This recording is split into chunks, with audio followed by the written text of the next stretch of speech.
Hello ಕನ್ನಡಿಗ ಶರಣಾರ್ಥಿ. ಇವತ್ತು ನಮ್ಮ ಜಾಬ್ ಸರ್ಚಿನಲ್ಲಿ ಏನಪ್ಪಾ ಅಂತ ಹೇಳಿದ್ರೆ IBPB GDS ಎಕ್ಸಿಕ್ಯೂಟಿವ್ ರಿಕ್ವೈರ್ಮೆಂಟ್ 2025 ಅಧಿಸೂಚನೆ ಬಿಡುಗಡೆವಾಗಿದೆ ಅಂತ ಹೇಳಿದ್ರೆ ಒಂದು ಪೋಸ್ಟ್ ಆಫೀಸ್ ನಲ್ಲಿ ಇರ್ತಕ್ಕಂಥ ಹುದ್ದೆಗಳ ಅರ್ಜಿಗಳನ್ನು ಆಹ್ವಾನಿಸಲಾಗಿದೆ. ಹಾಗಾದ್ರೆ ಯಾವೆಲ್ಲ ಕ್ವಾಲಿಫಿಕೇಶನ್ ಆಗಿರ್ತಕ್ಕಂಥ ಅಭ್ಯರ್ಥಿಗಳು ಅರ್ಜಿ ಸಲ್ಲಿಸಬಹುದಾಗಿದೆ, ವಯೋಮಿತಿ, ಅಲ್ಲಿರ್ತಕ್ಕಂಥ ಎಕ್ಸಾಮ್ ಯಾವ ರೀತಿ ನಡೆಯಲಿದೆ, ಕರ್ನಾಟಕದಲ್ಲಿ ಇರ್ತಕ್ಕಂಥ ಹುದ್ದೆಗಳು ಎಷ್ಟು, ಓವರ್ ಆಲ್ ಆಗಿ ಒಂದು ನೋಟಿಫಿಕೇಶನ್ ಬಗ್ಗೆ ನಾವಿಲ್ಲಿ ಮಾಹಿತಿ ನೋಡೋಣ ಬನ್ನಿ. ಅದರ ಮುಂಚೆ ನೀವು ನಮ್ಮ ಯೂಟ್ಯೂಬ್ ಚಾನಲ್ಗೆ ಮೊದಲ ಬಾರಿ ಭೇಟಿ ನೀಡಿದರೆ ಸಬ್ಸ್ಕ್ರೈಬ್ ಜೊತೆಗೆ ಬೆಲ್ ಐಕನ್ ಕ್ಲಿಕ್ ಮಾಡೋದನ್ನ ಮರಿಬೇಡಿ. ಮೊದಲನೇದಾಗಿ ನಾವಿಲ್ಲಿ ಹುದ್ದೆಗಳ ಬಗ್ಗೆ ಮಾಹಿತಿ ನೋಡೋಣ ಬನ್ನಿ. ಓಕೆ, ಗ್ರಾಮೀಣ ಡಾಕ್ ಸೇವಕ ಇರ್ತಕ್ಕಂಥ ಅಂದ್ರೆ ಎಕ್ಸಿಕ್ಯೂಟಿವ್ ಹುದ್ದೆಗಳ ಅರ್ಜಿಗಳನ್ನು ಆಹ್ವಾನಿಸಲಾಗಿದೆ. ಕರ್ತವ್ಯ ಸ್ಥಳ ನೋಡೋದಾದ್ರೆ ನಾವಿಲ್ಲಿ ಹುದ್ದೆಗೆ ಆಯ್ಕೆಯಾದ ಅಭ್ಯರ್ಥಿಗಳು ಭಾರತಾದ್ಯಂತ ಕೆಲಸವನ್ನು ನಿರ್ವಹಿಸಬೇಕು, ಕರ್ನಾಟಕ ಒಳಗೊಂಡಂತೆ. ಓಕೆ, ಅಂದ್ರೆ ಇವು ಏನು ಹುದ್ದೆಗಳಿದೆ ಗೌರ್ಮೆಂಟ್ ಆಫ್ ಇಂಡಿಯಾದ ಒಂದು ಹುದ್ದೆಗಳಾಗಿರೋದ್ರಿಂದ ಭಾರತಾದ್ಯಂತ ಹುದ್ದೆಗಳ ಕರೆಯಲಿದ್ದು ಅದರಲ್ಲಿ ಕೂಡ ಕರ್ನಾಟಕಕ್ಕೆ ಮೀಸಲಿರ್ತಕ್ಕಂಥ ಹುದ್ದೆಗಳನ್ನು ಒಳಗೊಂಡಿರಲಿದೆ.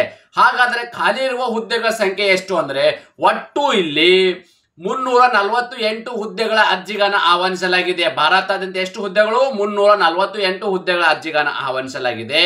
ಹಾಗಾದ್ರೆ ಒಂದು ಶೈಕ್ಷಣಿಕ ಅರ್ಹತೆ ಏನಾಗಿರ್ಬೇಕು ಈ ಒಂದು ಅಪ್ಲಿಕೇಶನ್ ಹಾಕು ಬಯಸುವ ಅಭ್ಯರ್ಥಿಗಳಂದ್ರೆ ಯಾವುದೇ ಪದವಿ ಶೈಕ್ಷಣಿಕ ಅರ್ಹತೆಯನ್ನು ಹೊಂದಿರತಕ್ಕಂಥ ಅಭ್ಯರ್ಥಿಗಳು ನೋಡಿ, ನೀವು ಡಿಗ್ರಿಯಲ್ಲಿ ಯಾವುದೇ ಪದವಿ ಮುಗಿಸಿರ್ತಕ್ಕಂಥ ಅಭ್ಯರ್ಥಿಗಳು ಈ ಹುದ್ದೆಗೆ ಅರ್ಜಿಗಳನ್ನ ಸಲ್ಲಿಸಬಹುದಾಗಿದೆ. ಹಾಗಾದ್ರೆ ಈ ಅಪ್ಲಿಕೇಶನ್ ಹಾಕು ಬಯಸುವ ಅಭ್ಯರ್ಥಿಗಳಿಗೆ ಒಂದು ವಯೋಮಿತಿ ಬಗ್ಗೆ ನಾವಿಲ್ಲಿ ಮಾಹಿತಿ ನೋಡೋದಾದ್ರೆ ದಿನಾಂಕ 1 ಆಗಸ್ಟ್ 2025 ಅನ್ವಯವಾಗುವಂತೆ ಮಿನಿಮಮ್ ಎಷ್ಟಿರ್ತಕ್ಕಂಥದ್ದು 20 ವರ್ಷ ಇರಬೇಕು. ನೋಡಿ ಇಲ್ಲಿ ನೋಟ್ ಮಾಡ್ಕೊಳ್ಳಿ ದಿನಾಂಕವನ್ನ. 1 ಆಗಸ್ಟ್ 2025 ಅನ್ವಯವಾಗುವಂತೆ ಮಿನಿಮಮ್ ಅಭ್ಯರ್ಥಿಗಳಿಗೆ 20 ವರ್ಷವನ್ನ ಮಿನಿಮಮ್ ಇರತಕ್ಕಂಥದ್ದು, ಮ್ಯಾಕ್ಸಿಮಮ್ 35 ವರ್ಷದ ಒಳಗಡೆ ಇರತಕ್ಕಂಥ ಅಭ್ಯರ್ಥಿಗಳು ಅರ್ಜಿಗಳನ್ನ ಸಲ್ಲಿಸಬಹುದಾಗಿದೆ. ಅದೇ ರೀತಿ ಆಯ್ಕೆ ವಿಧಾನ ಮತ್ತು ಇನ್ನೊಂದು ವೇತನ ನೋಡೋದಾದ್ರೆ ನಾವಿಲ್ಲಿ ಆಯ್ಕೆ ಇರ್ತಕ್ಕಂಥ ಅಭ್ಯರ್ಥಿಗಳಿಗೆ ಪ್ರತಿ ತಿಂಗಳು ಸಿಗ್ತಕ್ಕಂಥ ಮಾಸಿಕ ವೇತನ ಎಷ್ಟಪ್ಪ ಅಂದ್ರೆ 30,000 ರೂಪಾಯಿವರೆಗೂ ವೇತನ ನೀಡಲಾಗುವುದು. ನೋಡಿ, ಪ್ರತಿ ತಿಂಗಳು ಸಿಗ್ತಕ್ಕಂಥದ್ದು ಎಷ್ಟು? 30,000 ರೂಪಾಯಿವರೆಗೂ ವೇತನ ನೀಡಲಾಗುವುದು. ಅದೇ ರೀತಿ ಆಯ್ಕೆ ವಿಧಾನ ಹೇಗೆ ಮಾಡ್ತಾರಪ್ಪ ಅಂದ್ರೆ ಈ ಅಪ್ಲಿಕೇಶನ್ ಹಾಕಿರ್ತಕ್ಕಂಥ ಅಭ್ಯರ್ಥಿಗಳನ್ನ ಆಲ್ಮೋಸ್ಟ್ ಆಗಿರ್ತಕ್ಕಂಥದ್ದು ಏನಪ್ಪಾ ಅಂದ್ರೆ ಪೋಸ್ಟ್ ಆಫೀಸಿನಲ್ಲಿ ಕರ್ನಾಟಕದ ಅಭ್ಯರ್ಥಿಗಳು ಆಗಿರ್ಬೋದು ಅಥವಾ ಬೇರೆ ರಾಜ್ಯದಂತ ಅಭ್ಯರ್ಥಿಗಳು ಯಾವುದೇ ಆಗಿರ್ಲಿ ಇಲ್ಲಿ ಆಯ್ಕೆ ವಿಧಾನ ಹೇಗೆ ಮಾಡ್ತಾರಪ್ಪ ಅಂತ ಹೇಳಿದ್ರೆ ಅಂದ್ರೆ ಮುಂಚಿತವಾಗಿ ಕೆಲವೊಂದೆಲ್ಲ ಡೈರೆಕ್ಟ್ ರಿಕ್ವೈರ್ಮೆಂಟ್ ಇರ್ತದೆ. ಅಂದ್ರೆ ನೀವು ಗಳಿಸಿರ್ತಕ್ಕಂಥ ಡಿಗ್ರಿ ಆಗಿರ್ಬೋದು, PUC ಮತ್ತು SLC ಗಳಿಸಿರ್ತಕ್ಕಂಥ ಅಂಕಗಳಿದಾವೆ, ಅಂಕಗಳ ಆಧಾರದ ಮೇಲೆ ಡೈರೆಕ್ಟ್ ಸೆಲೆಕ್ಷನ್ ಆಗಿರ್ತಕ್ಕಂಥದ್ದು. ಅದು ಅಲ್ಲದೆ ಈ ಏನು ಹುದ್ದೆ ಇದೆ ಇದು ನಿಮ್ಗೆ ಇಲ್ಲಿ ಮೊದಲಾಗಿ ಮೆರಿಟ್ ಲಿಸ್ಟ್ ಅನ್ನು ಸಿದ್ಧಪಡಿಸಲಾಗುವುದು. ಆ ಮೆರಿಟ್ ಲಿಸ್ಟ್ ದಲ್ಲಿ ಕ್ವಾಲಿಫೈ ಆಗಿರ್ತಕ್ಕಂಥ ಅಭ್ಯರ್ಥಿಗಳನ್ನ ಆನ್ಲೈನ್ ಟೆಸ್ಟ್ಗೆ ಆಹ್ವಾನಿಸಲಾಗುವುದು. ಓಕೆ, ಅಂದ್ರೆ ಆನ್ಲೈನ್ ಮುಖಾಂತರ ನಿಮ್ಮನ್ನ ಎಕ್ಸಾಮ್ ನೀಡಲಾಗುವುದು. ಆ ಎಕ್ಸಾಮ್ ಅಲ್ಲಿ ಕ್ವಾಲಿಫೈ ಆಗಿರ್ತಕ್ಕಂಥ ಅಭ್ಯರ್ಥಿಗಳನ್ನ ಸಂದರ್ಶನ ಮಾಡಿ ಮೆರಿಟ್ ಆಧಾರದ ಮೇಲೆ ಅಭ್ಯರ್ಥಿಗಳ ನೇಮಕಾತಿ ಮಾಡಲಾಗುವುದು. ಅದೇ ರೀತಿ ಈ ಅರ್ಜಿಗಳನ್ನ ಹೇಗೆ ಸಲ್ಲಿಸಬೇಕಪ್ಪ ಅಂತಂದ್ರೆ ಎಲ್ಲ ಅಭ್ಯರ್ಥಿಗಳು ಈ ಒಂದು ಅರ್ಜಿಗಳನ್ನ ಆನ್ಲೈನ್ ಮುಖಾಂತರವೇ ಅರ್ಜಿಗಳನ್ನ ಸಲ್ಲಿಸಬೇಕು. ಆನ್ಲೈನ್ ಮೂಲಕ ಅರ್ಜಿ ಸಲ್ಲಿಸಬೇಕಾದ್ರೆ ನೀವು ನಮ್ಮ ಯೂಟ್ಯೂಬ್ ಡಿಸ್ಕ್ರಿಪ್ಷನ್ ಬಾಕ್ಸ್ ಅಲ್ಲಿ ಇಲ್ಲಪ್ಪ ಅಂದ್ರೆ ನಮ್ಮ ಒಂದು ಟೆಲಿಗ್ರಾಮ್ ಚಾನಲ್ಗೆ ಜಾಯ್ನ್ ಆಗಿ ಅಲ್ಲಿ ಒಂದು ಅಪ್ಲಿಕೇಶನ್ ಲಿಂಕ್ ಅನ್ನ ಕೊಟ್ಟಿರುತ್ತೇನೆ. ಆ ಅಪ್ಲಿಕೇಶನ್ ಲಿಂಕ್ ಮೇಲೆ ಕ್ಲಿಕ್ ಮಾಡೋ ಮೂಲಕ ನೇರವಾಗಿ ತಮ್ಮ ಅರ್ಜಿಗಳನ್ನ ಸಲ್ಲಿಸಬಹುದಾಗಿದೆ.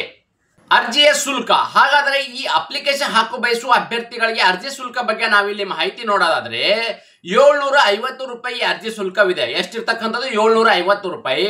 ಈ 750 ರೂಪಾಯಿ ಅರ್ಜಿ ಶುಲ್ಕವನ್ನು ಹೇಗೆ ಪಾವತಿ ಮಾಡಬೇಕಪ್ಪ ಅಂತಂದ್ರೆ ನೀವು ಆನ್ಲೈನ್ ಅಪ್ಲಿಕೇಶನ್ ಹಾಕ್ಬೇಕಾದ್ರೆ debit card, credit card, net banking, PhonePe, Google Pay ಮುಖಾಂತರನು ಈ ಅರ್ಜಿ ಶುಲ್ಕವನ್ನು ಪಾವತಿ ಮಾಡಕ್ಕೆ ಅವಕಾಶ ಮಾಡಿಕೊಡಲಾಗಿದೆ.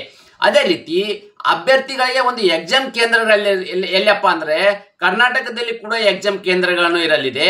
ಅದೇ ರೀತಿ ಅರ್ಜಿ ಸಲ್ಲಿಸಲು ನಿಗದಿಪಡಿಸಿದ ದಿನಾಂಕದ ವಿವರ ನಾವಿಲ್ಲಿ ನೋಡೋದಾದ್ರೆ ಅರ್ಜಿ ಸಲ್ಲಿಕೆಯ ಪ್ರಾರಂಭ ದಿನಾಂಕ 9 ಅಕ್ಟೋಬರ್ 2025 ಪ್ರಾರಂಭವಾಗಿದ್ದು ಅರ್ಜಿ ಸಲ್ಲಿಸಲು ಕೊನೆಯ ದಿನಾಂಕ ಅಕ್ಟೋಬರ್ 29, 2025. ನೋಡಿ, ಅರ್ಜಿ ಸಲ್ಲಿಸಲು ಕೊನೆಯ ದಿನಾಂಕ ಇದೇ ತಿಂಗಳು ಅಕ್ಟೋಬರ್ 29, 2025 ಒಳಗಡೆ ತಮ್ಮ ಅರ್ಜಿಗಳನ್ನು ಸಲ್ಲಿಸಿ. ಇದೇ ರೀತಿ ನಾವು ಕೊಟ್ಟಿರುವ ಉದ್ಯೋಗ ಮಾಹಿತಿ ನೀವು ಇಷ್ಟಪಡುತ್ತೀರಿ ಎಂದು ಭಾವಿಸುತ್ತೇನೆ. ಈ ಉದ್ಯೋಗ ಮಾಹಿತಿ ನಿಮಗೆ ಇಷ್ಟವಾದರೆ ನಿಮ್ಮ ಫ್ಯಾಮಿಲಿಗೂ ಫ್ರೆಂಡ್ಸ್ಗೂ ಶೇರ್ ಮಾಡಲು ಮರೆಯದಿರಿ. ನ್ಯೂ ಜಾಬ್ ಕನ್ನಡ ತಪ್ಪದೆ ಒಂದು ಲೈಕ್ ಕೊಡಿ.